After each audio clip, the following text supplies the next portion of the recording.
તો સુરતની બે શાળાઓને બોમ્બથી ઉડાવવાની ધમકી મળી છે। લાન્સર આર્મી સ્કૂલ અને જીડી ગોયંકાને ધમકી મળી। સુરત પોલીસને ઈમેલના દ્વારા સ્કૂલને ઉડાવવાની ધમકી મળી। પીપલોદમાં આવેલ લાન્સર આર્મી સ્કૂલને પણ ધમકી મળી છે। અજાણ્યા શખ્સો દ્વારા ઈમેલ કરવામાં આવ્યો। સુરત એસઓજી પોલીસે ઘટના સ્થળે પહોંચી તપાસ હાથ ધરી છે।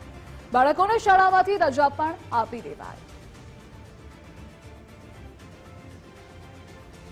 સુરત શહેરના ઓફિશિયલ મેલ ઉપર શહેરની બે શાળાઓને બોમ્બથી ઉડાવી દેવાની ધમકી આપવામાં આવી છે અને તેને લઈને સુરત શહેર એસઓજી અને જે સ્થાનિક પોલીસની જે ટીમો છે તે હાલ તપાસમાં જોતરાઈ છે। જે જોઈ શકાય છે કે સુરત એસઓજીની ટીમ પણ હાલ જે છે તે સુરતના પીપલોદ ખાતે આવેલ લાન્સર આર્મી શાળા ખાતે પહોંચી ચૂકી છે અને જે તપાસ છે તે શરૂ કરવામાં આવી છે। ડોગ સ્ક્વોડ અને બોમ્બ સ્ક્વોડની જે ટીમો છે તે હાલ બંને શાળાઓ પર પહોંચી છે। જો કે કોઈ અજાણ્યા ઇસમ દ્વારા ટીખણખોરી કરવામાં આવી છે કે કેમ તે અંગે ખાસ પોલીસ તરફથી હાલ તપાસ કરવામાં આવી રહી છે। સર, કઈ રીતની તપાસ?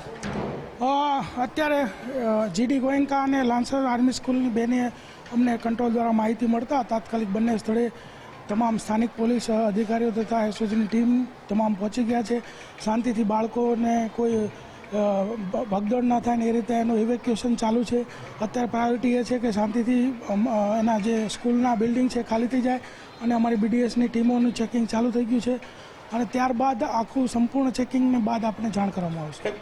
કેટલા મેલ આવ્યા છે, કેટલી જગ્યાઓ છે? અત્યારે અમને 2 જગ્યાઓના મેલ આવેલા છે અને 2 જગ્યાથી અમને મેસેજ મળ્યા છે એટલે બંને જગ્યાએ ટીમ પહોંચી છે। અન્ય કોઈ હજી મળશે તો ત્યાં પણ ટીમ પહોંચી જશે। પોલીસ આવી જે કંઈ ધમકી મળે કે મેલ મળે એને ખૂબ જ સિરિયસલી લેતી હોય છે અને એનું જે કંઈ એની જે એસઓપી છે એ મુજબનું સઘન ચેકિંગ કરવામાં આવશે અને ત્યારબાદ જ એને ક્લિયર કટ જે કંઈ હશે આપને જાણ કરવામાં આવશે। મેલ આવ્યો છે તો મેલ મોકલનાર વ્યક્તિના સુધી પહોંચવા માટે પોલીસની ટેકનિકલ ટીમો કઈ રીતે?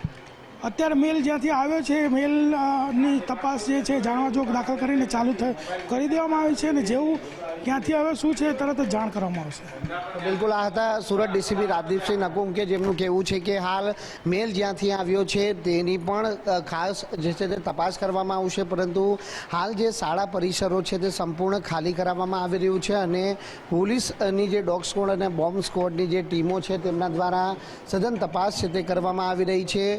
આપણે જણાવી દઈએ કે ભૂતકાળમાં પણ સુરત શહેર પોલીસને આવા અનેક મેલ પ્રાપ્ત થયા છે અને એ મેલની અંદર પણ ગર્ભિત ધમકીઓ છે તે આપવામાં આવી હતી, પરંતુ હજી સુધી આવા મેલનો જે છે તે કોઈ ફોડ પાડવામાં આવ્યો નથી, કારણ કે જે મેલ કરનારી વ્યક્તિ કોણ છે તે હજી તપાસમાં સામે આવ્યું નથી। પરંતુ આ જે પ્રમાણેની ઘટના આજે સુરતમાં સામે આવી છે કે જ્યાં મેલ દ્વારા જે લાન્સર આર્મી અને જીડી ગોયંકા શાળાને બોમ્બથી ઉડાવી દેવાની ધમકી આપવામાં આવી છે તેને લઈને સુરત શહેર પોલીસ હાલ સતર્ક છે અને તમામ જે ટીમો છે તે હાલ તપાસના કામે લાગી છે। જોઈ શકાય છે કે પોલીસ જવાનોની સાથે જે બોમ્બ સ્ક્વોડ અને ડોગ સ્ક્વોડની જે ટીમો છે તેમના દ્વારા જે ખાસ જે અત્યાધુનિક મશીનરી છે એ મશીનરીનો પણ અહીં ઉપયોગ કરવામાં આવી રહી છે। કોઈ શંકાસ્પદ વસ્તુ હમણાં સુધી મળી આવી નથી। ખૂબ જ સાવચેતી અને સતર્કતાપૂર્વક ભાગદોડ ન મચે તે તમામ બાબતોનું અહીં પોલીસ તરફથી પણ હાલ ધ્યાન રાખવામાં આવી રહ્યું છે। હાલ આપણે જ્યાં ઊભા છે સુરતનો જે પીપલોદ વિસ્તારમાં આવેલી લાન્સર આર્મી સ્કૂલ છે અને લાન્સર આર્મી સ્કૂલની અંદર આ પ્રમાણેની જે તપાસ છે તે હાલ કરવામાં આવી રહી છે। શંકાસ્પદ વસ્તુઓ તો ક્યાંક નથી ને, આ તમામ બાબતોને અહીં ધ્યાનપૂર્વક છે તે લેવામાં આવી રહી છે। સુરત ડીસીપીએ જણાવ્યું તેમ કે જે સુરત પોલીસના મેલ પર આ પ્રમાણેના 2 અલગ અલગ જે મેલ મળ્યા છે કે મેલની અંદર શાળાને ઉડાવી દેવાની ધમકી આપવામાં આવી છે અને તેને લઈને પોલીસ છે તે આ મામલે હાલ તપાસ કરી રહી છે। જોવાનું રહે છે કે પોલીસ તપાસમાં કોઈક બાબત છે તે સામે આવે છે કે કેમ। કેમેરામેન દેવાંગરાણા સાથે રાકેશ બ્રહ્મભટ્ટ, ગુજરાત ફર્સ્ટ, સુરત।